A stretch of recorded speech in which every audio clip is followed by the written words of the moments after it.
Ué. Conseguem ver minha tela aí, pessoal?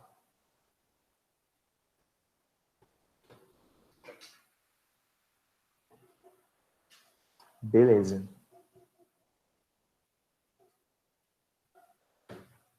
Dá mais um minuto aqui, eu acho, né? Para ver se todo mundo volta.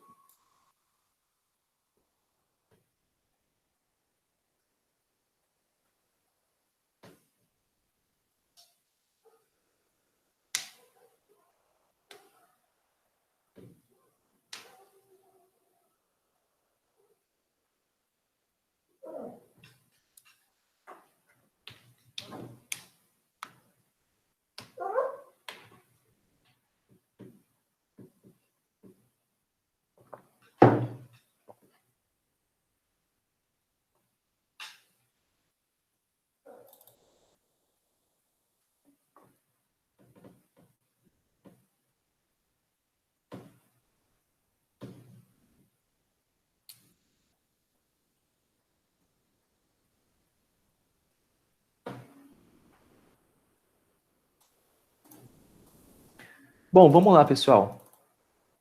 Vamos dar continuidade aí à nossa aula de física, né? Nosso curso de física.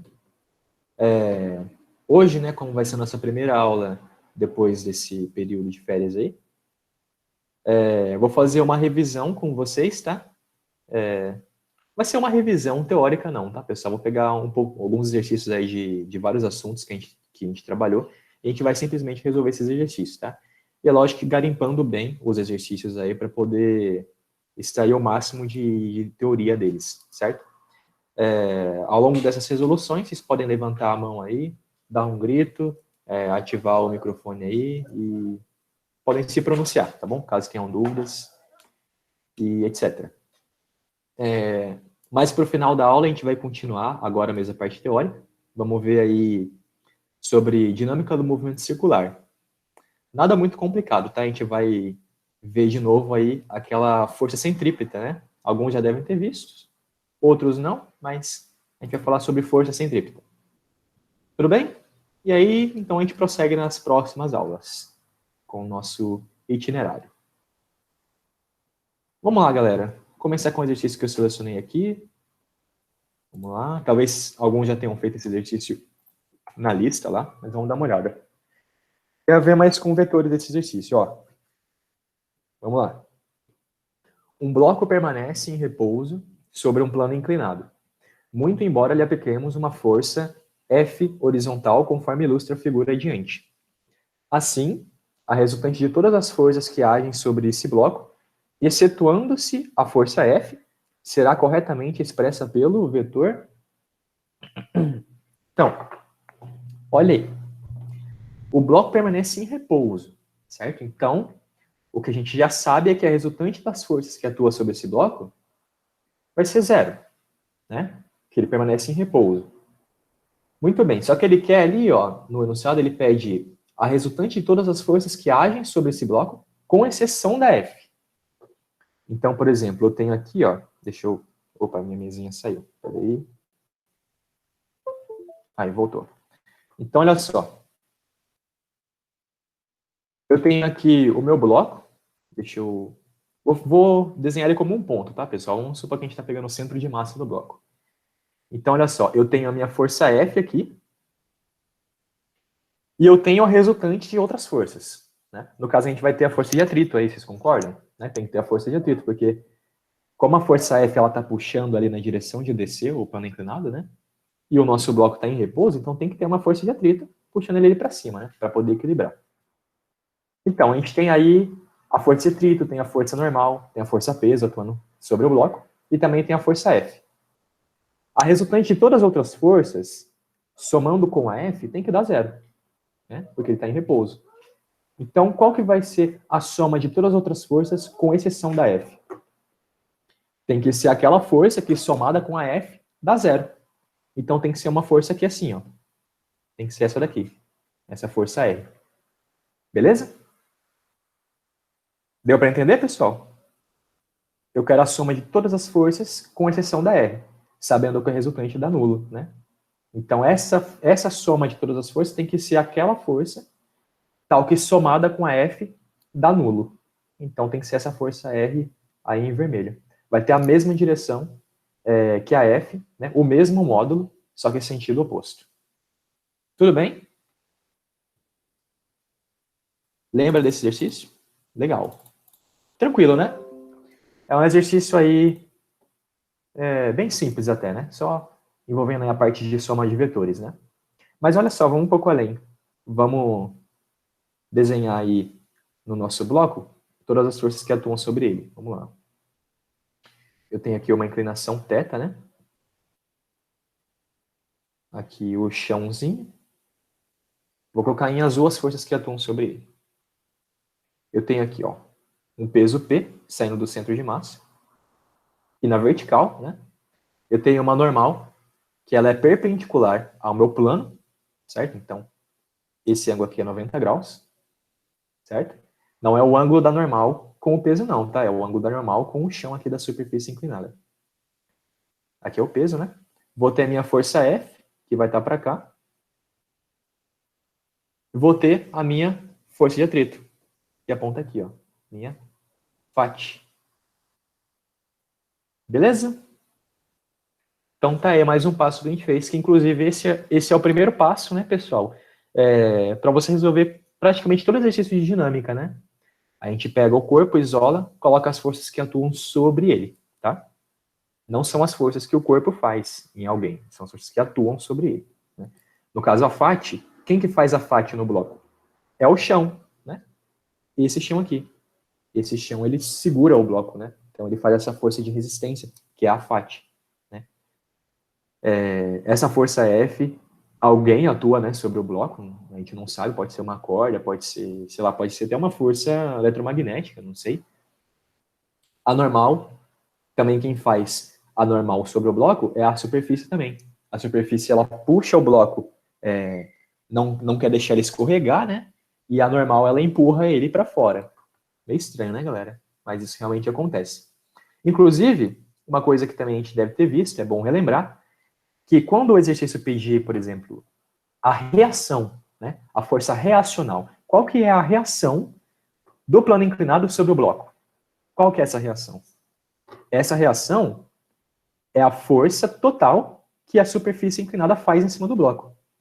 Essa força não é a normal, não é a FAT, certo? É a soma das duas. Né? Porque a FAT, quem faz é o plano em cima do bloco. E a normal também. Então, essas duas forças, normal e FAT, são forças que o plano faz em cima do bloco. Então, qual que vai ser a resultante, né? A força reacional vai ser a soma dessas duas. Aí daria um vetor mais ou menos aqui assim. Ó. Nesse exemplo nosso, né? Então, essa seria a resultante ali, né? Vou colocar Rzão não, vou colocar Rzinho, vai. Rzinho também não é muito bonito, né? Mas vamos deixar Rzinho aí. Então, seria a força de reação da superfície com o bloco. Ok?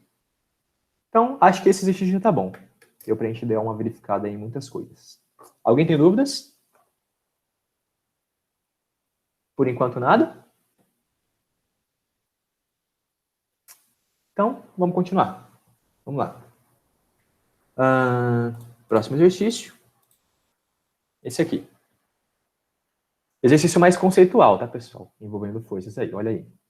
Na figura, dois ímãs iguais, em forma de anel, são atravessados por um bastão que está preso em uma base.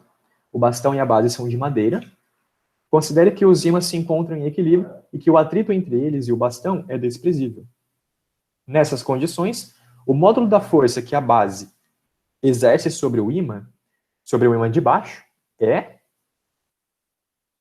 Então, a gente tem que encontrar, olha só, o módulo da força que a base exerce sobre o ímã de baixo. Vamos ter que fazer vários primeiros passos lá, né, do exercício de dinâmica. Vamos ter que pegar cada corpo aí e isolá-los e colocar a força que atua sobre cada um. Vamos chamar esse ímã aqui de ímã A. Vamos chamar esse cara aqui de ímã B. Na verdade, vou chamar esse cara de ímã C, esse cara aqui de ímã A, e a base eu vou chamar de B, né? B de base. Beleza. Vamos pegar o ímã C. Tá aqui, ó. Que forças que atuam sobre o ímã C? A gente tem o peso dele, né? Tem o peso do ímã C, peso C.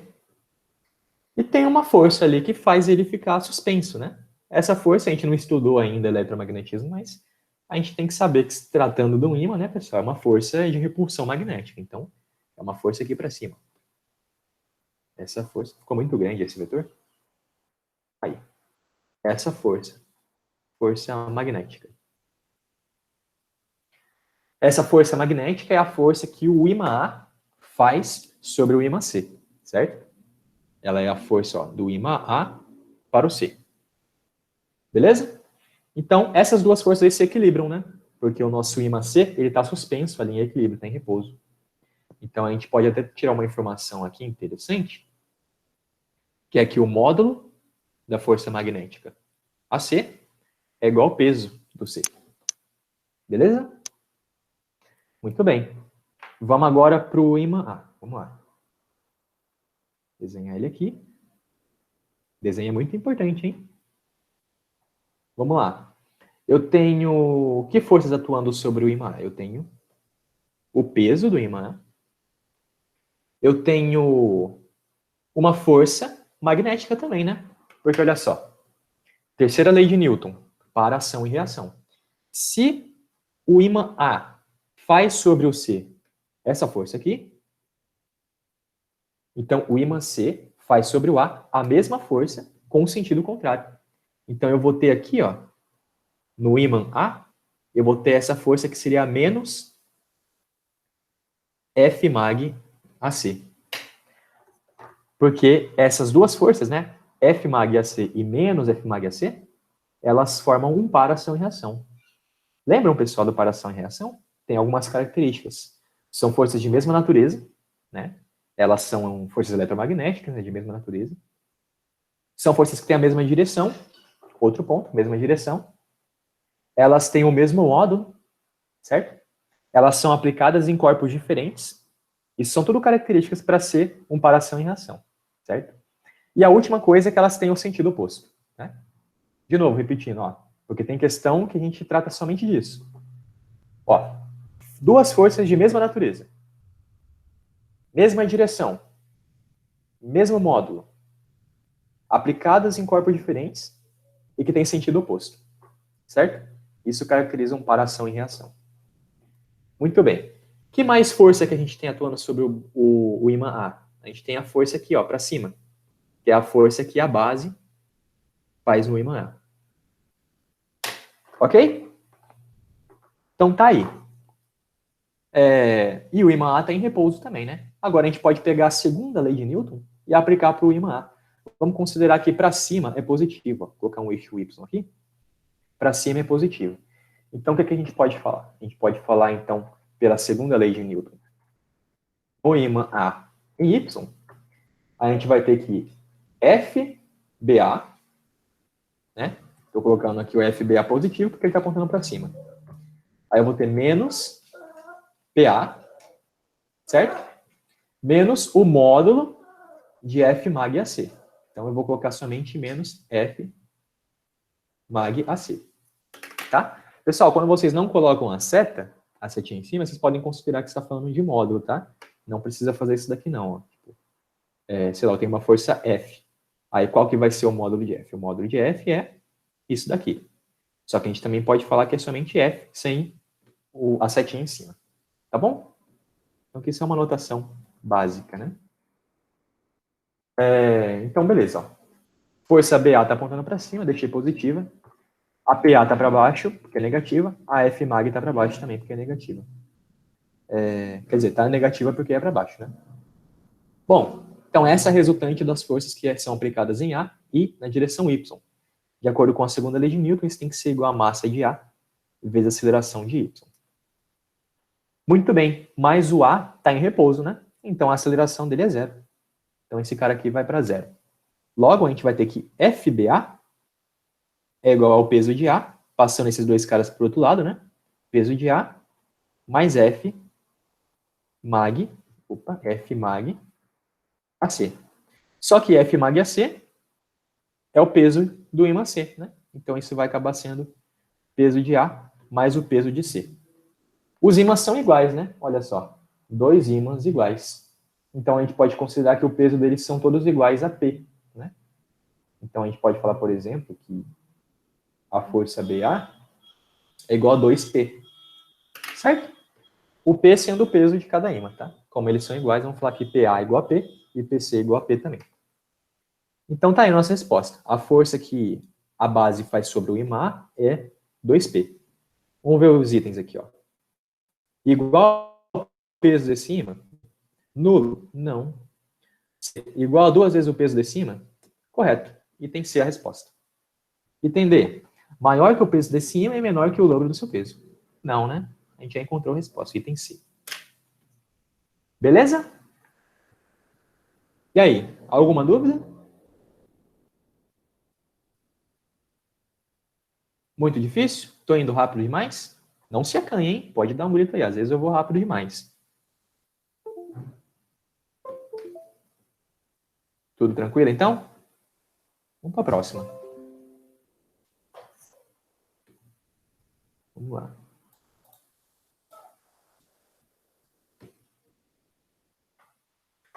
Olha aí. Pera aí, pessoal. Vou só abrir a porta ali para o cachorrinho sair. Pera aí.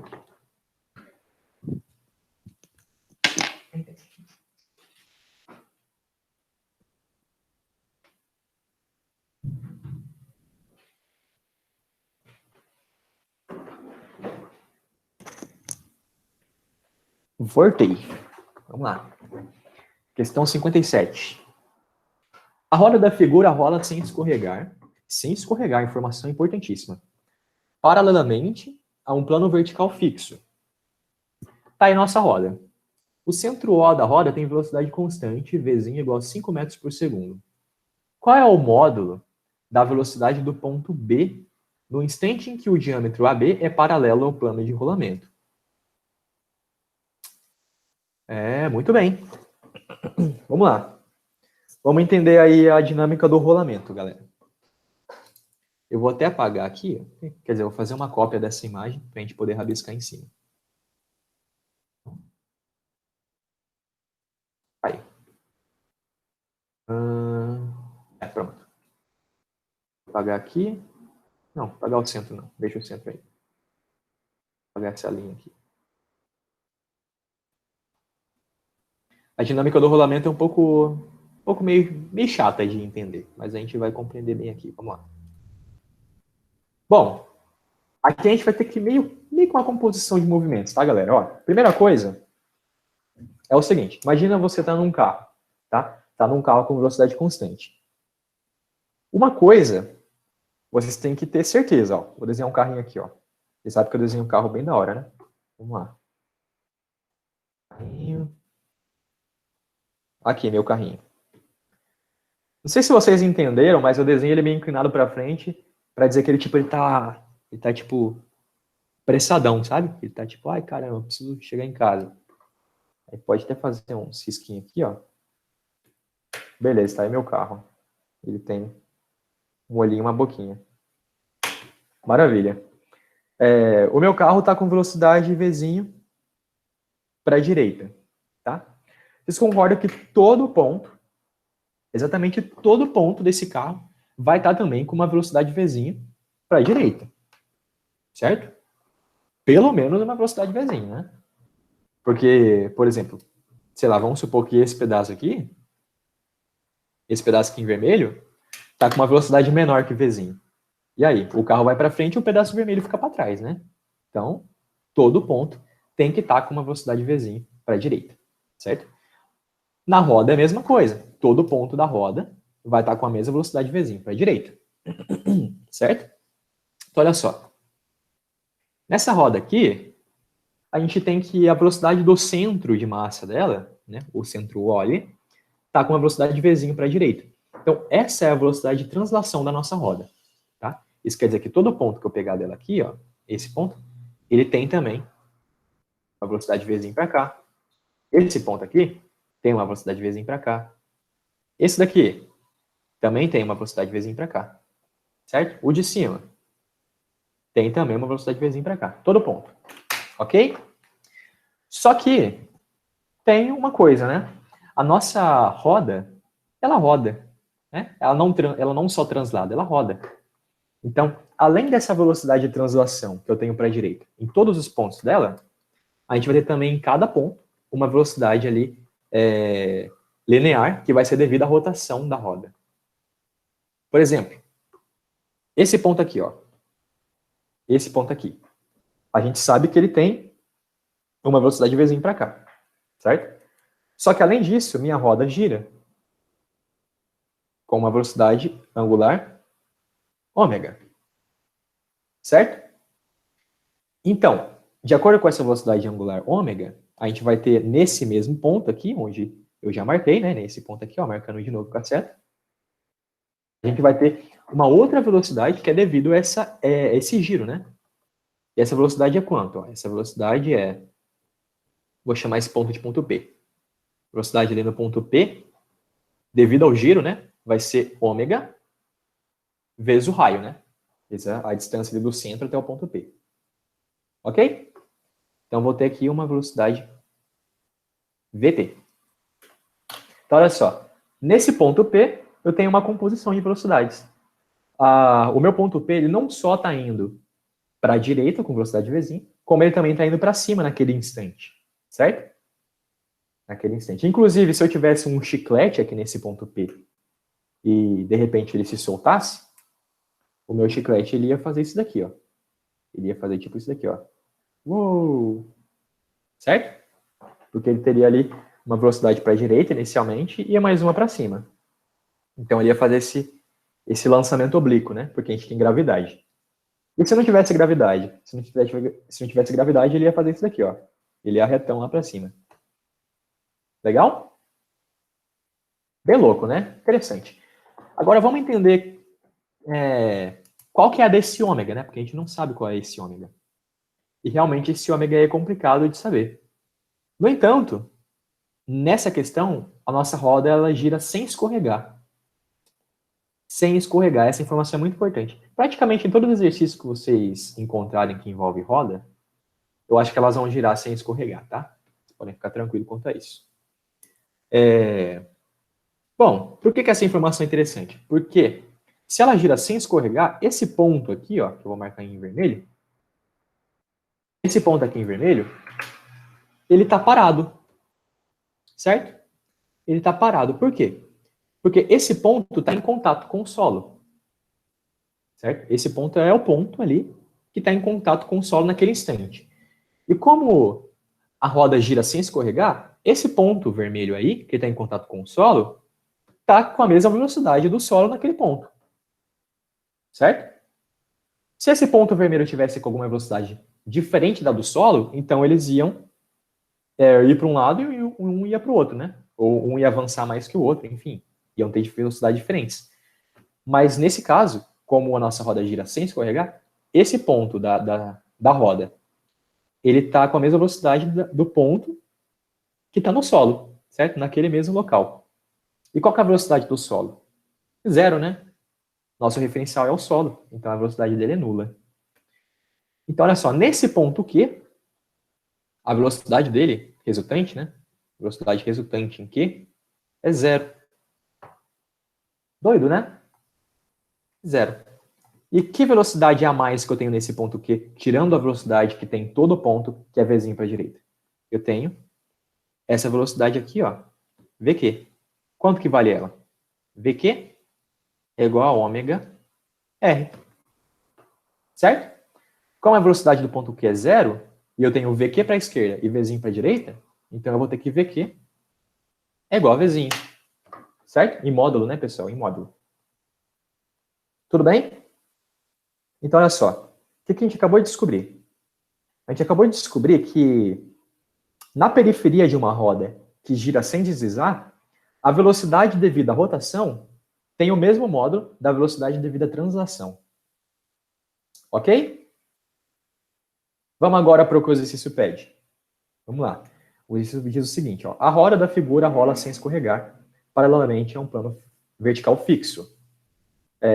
Aí deu a velocidade, né, desse ponto O. Qual é o módulo da velocidade do ponto B no instante que o diâmetro AB é paralelo ao plano de rolamento. Deixa eu dar uma apagada aqui, nessa parte aqui. E vou colocar uma outra figura aqui embaixo. Certo? Então, quando o nosso diâmetro AB está paralelo ao plano de rolamento, eu vou ter o seguinte, ó. Vou ter aqui uma reta, ângulo de 0 graus, passando pelo centro. E vai estar aqui nosso diâmetro AB. Aqui é o A, aqui é o B. Muito bem. Qual que é a velocidade no ponto B, hein, galera? A velocidade no ponto B vai ser Vzinho para a direita. E eu vou ter a velocidade, essa é a velocidade devido à translação, tá? E a devida à rotação no ponto B vai ser aqui, ó, para baixo. Certo? A velocidade é sempre tangencial, né? É sempre tangencial naquele ponto. Então, olha só. Se o ponto B, ele tá ali, o diâmetro, né? O diâmetro ele tá fazendo um ângulo de 0 graus, né? Com o plano. Então, qual que vai ser o vetor tangente ao ponto B, né? Ali no ponto B. Vai ser um vetor perpendicular ao solo, né? Então, ele vai estar aqui fazendo 90 graus com a direção do solo. Beleza? Então, essa é a velocidade que a gente tem no ponto B. Vou fazer um teorema de Pitágoras aqui. A gente vai encontrar uma resultante assim. V resultante. E o módulo da V resultante, pelo teorema de Pitágoras, vai dar Vzinho raiz de 2. O Vzinho ele falou que é 5. Então dá 5 raiz de 2 metros por segundo. Tudo bem? O que vocês acharam? Tudo bem? Deu para entender? É meio complicado isso, hein? Se tiverem alguma dúvida, é só falar. E aí? É, um pouquinho chato, né? Foi possível compreender. Maravilha. É um pouquinho chato, mas se vocês... Depois que vocês aprendem uma vez, vocês não esquecem mais, tá? Vamos lá, tem que fazer exercício também para não esquecer, né? Vamos ser realistas. Vamos para a próxima, então. Cadê? Aqui. Olha aí. Uma partícula desloca-se em um plano OXY, de modo que sua abscissa x e sua ordenada y são dadas pelas seguintes equações horárias, onde x e y são dadas em metros e t em segundos. Qual o módulo da velocidade? Interessante. Vamos lá. Tenho aqui x, y, né? A partícula está se deslocando no plano xy. Ele deu para a gente funções, olha só, funções horárias do movimento, né? Funções horárias da posição, certo? Porque a gente tem aqui, ó, a posição x e a posição y. Então, toda a abscissa e ordenada da partícula, né? Em cada instante t. O que é isso, né, pessoal? Isso daqui é um sorvete, né? É um sorvete para cada eixo. A gente tem ali, ó, o nosso sorvete. Tá aqui, beleza? Só que agora a gente tem um para cada eixo. Né? A gente tem um para o eixo x. Seria a mesma coisa que dizer que SX, né? SX não, né? SX é igual a 1 mais 3t. E SY é igual a 2 mais 4t. Então, ó, dá para fazer a comparação aqui, beleza? Aí, ó, dessa comparação a gente já tem qual que é a velocidade em x, qual que é a velocidade em y, né, pessoal? Fácil. Olha aí. A velocidade é aquele cara que acompanha o nosso t. Isso no movimento uniforme, tá? Onde a gente tem um sorvete. Com o sorvetão é outros 500. Mas, de qualquer forma, vai ser o cara que acompanha o item, o t, né? O t de primeiro grau, tá? No sorvetão, vocês podem lembrar que a gente tem um t do segundo grau. Aí, quem acompanha o t do segundo grau é a aceleração. Olha só, a velocidade em x é 3 metros por segundo. Positivo, né? É uma velocidade ali apontando para o sentido positivo de x. Beleza? Porque está na equação. Velocidade em y é 4 metros por segundo. Lembrando que isso daqui a gente está tratando de vetores, tá, pessoal? Duas dimensões. Então, qual que é o módulo da velocidade? Não é 3, não é 4, tá? É a soma dos vetores Vx e Vy. Vx para cá, Vy para lá, Vx, Vy. Minha resultante vai ser esse vetor aqui, que é Vzinho. Ah, esqueci de perguntar. O Lucas, né? Você colocou para gravar, né? Ah, tá gravando. Ah, legal. Bom, então, aqui a gente faz um teorema de Pitágoras, né, para calcular o módulo desse V resultante aqui, chamar de VR. O módulo dele vai ser, então, raiz quadrada de 3 ao quadrado mais 4 ao quadrado, que vai dar 5. 5 metros por segundo. E tem A respondido. Qual o módulo da velocidade? 5 metros por segundo. Beleza? Qual é a equação da trajetória? Equação da trajetória. Galera, a nossa trajetória é em 2D, né? 2D. Se a gente quer saber a equação da trajetória, a gente quer uma equação que relaciona x e y, né? Relaciona cada coordenada da nossa trajetória. Então, o que a gente precisa fazer é encontrar essa equação, né? Que relaciona x e y. Como que a gente vai fazer isso? A gente tem duas equações, ó. Uma que tem x e uma que tem y. O que a gente pode fazer é talvez substituir uma coisa na outra, né? E o que a gente pode substituir? Vocês têm que procurar na física sempre algo que é, né, em relação a dois movimentos, sempre algo que é constante nos dois movimentos. O que é constante nos dois movimentos? O tempo, certo? Porque esse movimento x e esse movimento y é o movimento de uma única partícula. Então, eles ocorrem simultaneamente, certo? A cada instante você vai ter o movimento em x acontecendo junto com o y. Porque aí é uma única partícula, ok? É o mesmo que acontece lá no lançamento oblíquo, né? A gente tem dois movimentos simultâneos acontecendo para a nossa partícula que a gente lançou ela, né? A gente vai ter o movimento uniforme, certo? Na direção do solo, onde não há aceleração. E a gente vai ter o movimento uniformemente variado na direção vertical, que é onde a gente tem a aceleração da gravidade. Então, olha só, sabendo que o tempo é o mesmo para os dois casos, porque são movimentos simultâneos, a gente vai ter que x é igual a 3t mais 1, y é igual a 4t mais 2. Aí eu posso pegar, por exemplo, da equação de cima e falar que x menos 1 sobre 3 é igual a t. Né? Passei o menos 1 para o outro lado, depois dividir por 3. Então, t é igual a x menos 1 sobre 3. E o y é igual a 4t mais 2. Agora eu posso pegar esse t que eu isolei aqui em cima, substituir lá embaixo. Então eu vou ter o quê? Eu vou ter que y é igual a 4 vezes o t. Quem é o t?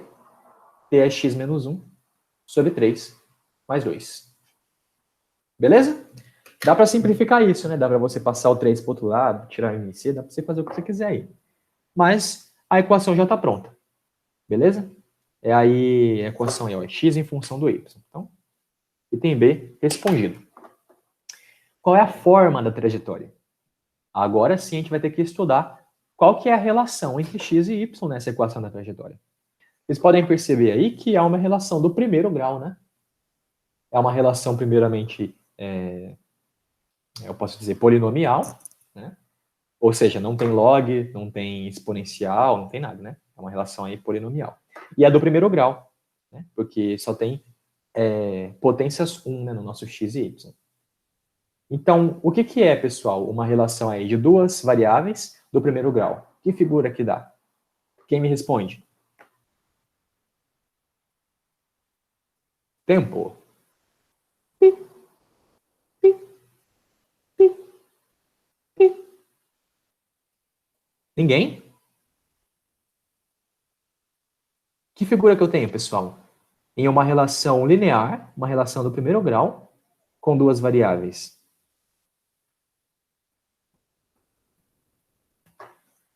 Ó, valendo um abracinho quentinho depois da pandemia, hein?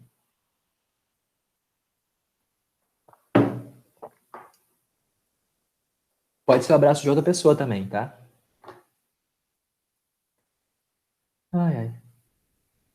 Tudo bem, ninguém quer abraço. É uma reta, né, galera? É uma reta. Relação do primeiro grau. Exatamente, Samira Gomes. Mas sinto muito, Samira, você respondeu tarde demais. Vai perder o prêmio, tá? Mas é uma reta. Uma reta, né, galera? Relação do primeiro grau com duas variáveis. Uma reta. Então, qual a forma da trajetória? Reta. Opa. Reta. Mas, calma aí que não é só isso, né? Quer dizer, é só isso, mas, poxa, a gente tá fazendo uma questão dissertativa, né? Da FUVEST. E aí, você vai botar só reta? Pode botar só reta, mas você tá se sabotando, na verdade, né? Porque, olha só, já vai dica agora para o vestibular, hein? Questão dissertativa no vestibular ao todo. Você não precisa saber todo o conteúdo para passar no vestibular. Você não precisa ser a pessoa mais inteligente para passar no vestibular. Você não precisa ter grana. Você não precisa ter, sei lá, um dedo a mais nas suas mãos. Enfim, você precisa ser melhor do que os outros candidatos. Que loucura, hein? Vai que um dedo a mais na mão seja uma razão para ser, né? Nada contra isso, tá? Mas, enfim, você precisa ser melhor que os outros candidatos. Então, na sua questão dissertativa, se você tiver um tempo sobrando, faça um negócio bem bonitinho. O que a gente vai fazer aqui? Reta. Reta com coeficiente angular igual a 4/3 e coeficiente linear igual a... igual a quanto vai dar? 4/3, 6 menos 4, 2/3. Acho que é isso, igual a 2/3. Então, é essa a resposta que você vai dar, tá bom? Fica bem bonitinho para o corretor olhar e ficar feliz, tá? Como que eu encontro coeficiente angular e coeficiente linear? Tem que lembrar da geometria analítica. Vamos colocar aqui, ó. Como que é uma equação de reta na geometria analítica, né? A gente tem que y é igual a mx mais n. O cara que acompanha o x é o coeficiente angular. O cara que acompanha o y é o linear. Certo? Então, vocês vão desenvolver ali a equação para ficar, né, com essa carinha aí. Aí depois você compara. O cara que está acompanhando o x vai ser o coeficiente angular e o que está sozinho vai ser o linear. Tudo bem?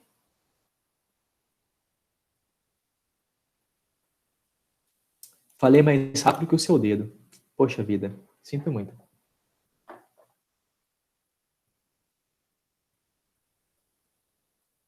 Maravilha. Então, entendido.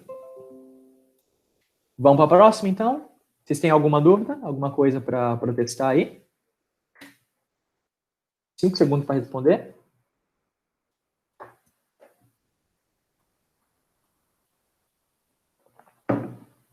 Essa aula vai ter que horas mesmo?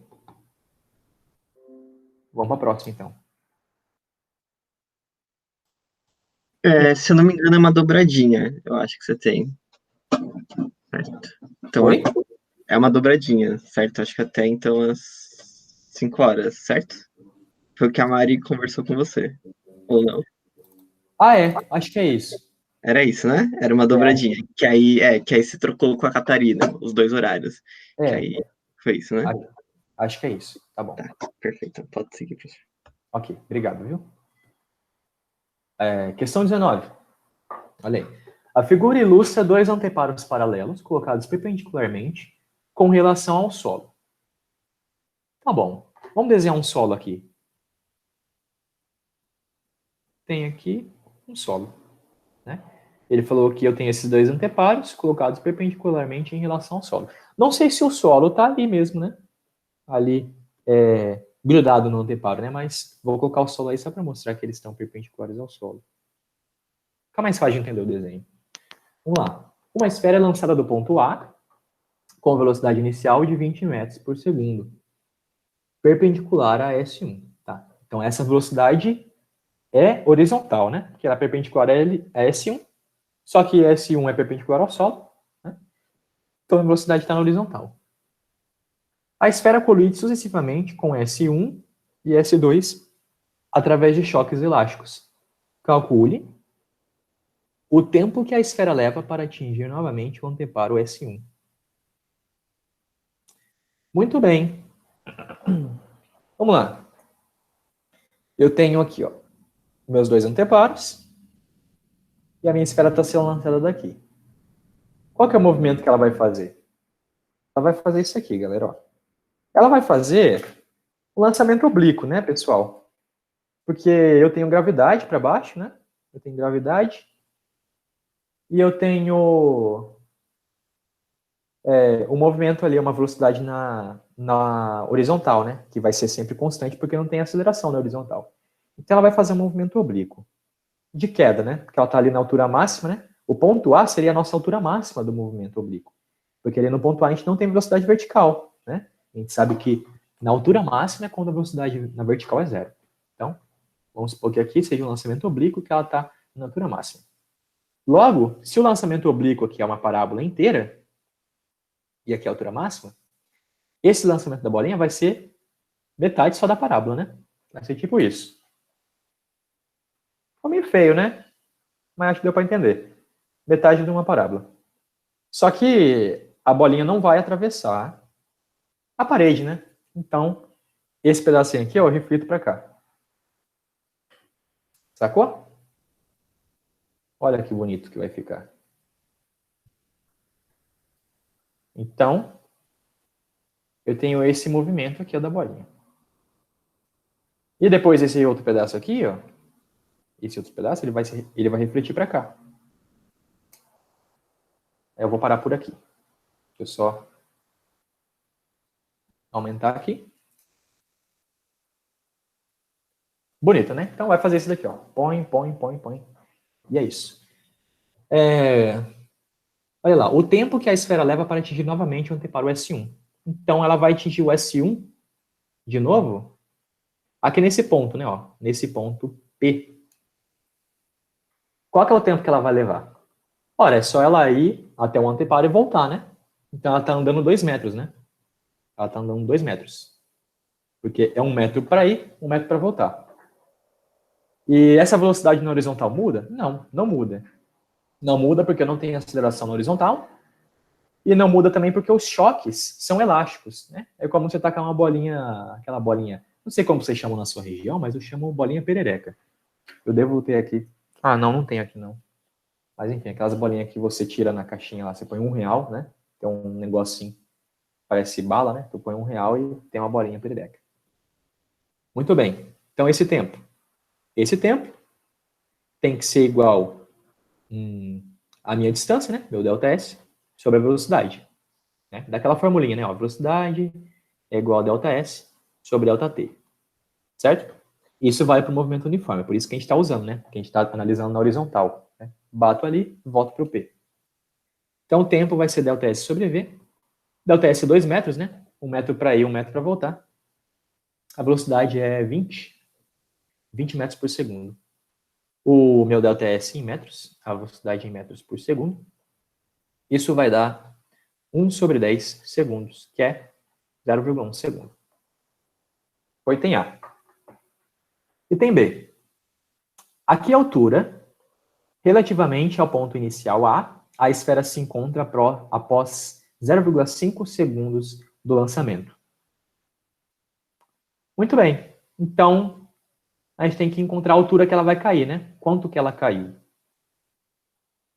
Beleza. Vocês podem ver que no item A a gente analisou somente o movimento horizontal, né? No item B a gente vai analisar só o vertical, certo? Porque um não influencia o outro, galera. O movimento vertical não influencia o vertical. Quer dizer, peraí, o movimento horizontal não influencia o vertical, certo? Eles acontecem juntos, beleza? Mas um não influencia o outro. Então, se a gente quer saber somente da altura, né, que seria a parte análise na vertical, então a gente vai usar só o movimento vertical mesmo. O que acontece no vertical? Só o movimento vertical, hein? Esquece o que aconteceu ali no horizontal. No vertical, a bolinha está caindo, né? Eu estou aqui no ponto A, velocidade inicial é 0 e ela está caindo. Né? Ela vai cair. Lá para baixo. Qual que é a minha velocidade inicial? Velocidade inicial é 0. Certo? Qual a minha aceleração? Minha aceleração é 10 metros por segundo. E eu quero o meu ΔH, né? Então, a gente vai usar nosso sorvetão. Olha aí. H final é igual a H inicial, mais a velocidade inicial vezes o tempo, mais a aceleração sobre 2, vezes o tempo ao quadrado. Vamos lá. O meu H final, não sei, mas se eu passar o H inicial para o outro lado, eu vou ter ΔH, né? Porque vai ser H final menos inicial. Então, eu vou ter ΔH. Minha velocidade inicial, 0. E minha aceleração é para baixo. Minha aceleração é negativa, né? Então, eu vou colocar... Quer dizer, eu nem coloquei o eixo ainda, né, pessoal? Mas vamos considerar que é positivo para cima. Então, nossa aceleração ela é negativa. Então, eu vou ter menos 10 sobre 2 vezes t ao quadrado. Isso vai dar menos 5, né? T ao quadrado. E ele quer o ΔH quando o t é 0,5. Então, o meu ΔH vai ser menos 5 vezes 0,5 ao quadrado. Ixi, fazer essa conta aqui na calculadora, beleza? Vou colar. Eu acho que vai dar 6,25, mas vamos ver. 5 vezes 0,5 ao quadrado. Nossa, errei feio. Dá 1,25. 1,25 metros.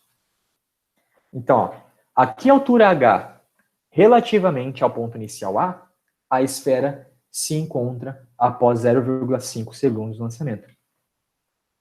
E aí? Tá certa essa resposta? Quem me diz? Menos 1,25, tá certo? Respondem aí. Quem tem coragem, hein? Tá certo ou não tá a minha resposta? Menos 1,25 metros.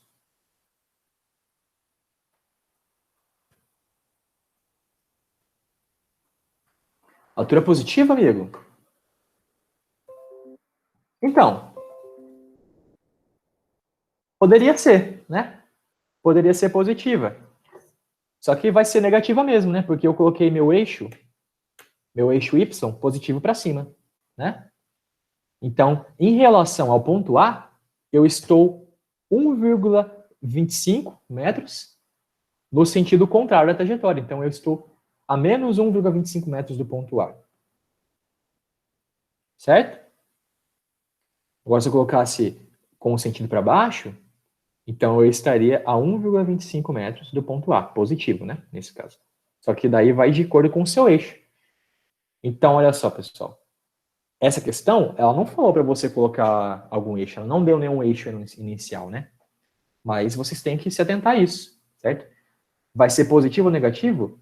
Dependendo do eixo que você colocaria, do sentido, né? Se o sentido for para cima ou se o sentido for para baixo. Tudo bem?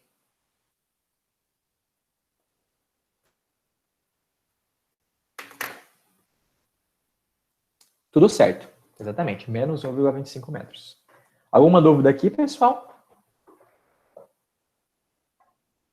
Professor, Oi. a gente geralmente, tipo, a cada 40 minutos já vai estudando um intervalo de 10. E aí você pode, tipo, ou dar um intervalo agora, dar uns 5 minutos para eles descansarem, que eu acho que teve bastante conteúdo. Ou Tá vocês bom. podem seguir direto e terminar um pouquinho mais cedo, um pouquinho, tipo, umas 4h50, assim. Aí. 10 minutos, você falou? Pode ser 5, pode ser 10. Vamos fazer 5 que eles vão voltar em 10, tenho certeza. Tá bom, pessoal. Então, vamos fazer uma pausa aqui, tá? Para continuar. 5 minutos aí. E eu vou no banheiro também, vou aproveitar para fazer minha pausa. Certo? Tá? E, gente, a Júlia vai ficar com vocês agora até o final do dia, tá bom? Beijos, boa aula. Falou, Lucas. Então, pessoal, 5 minutos, voltamos. Até!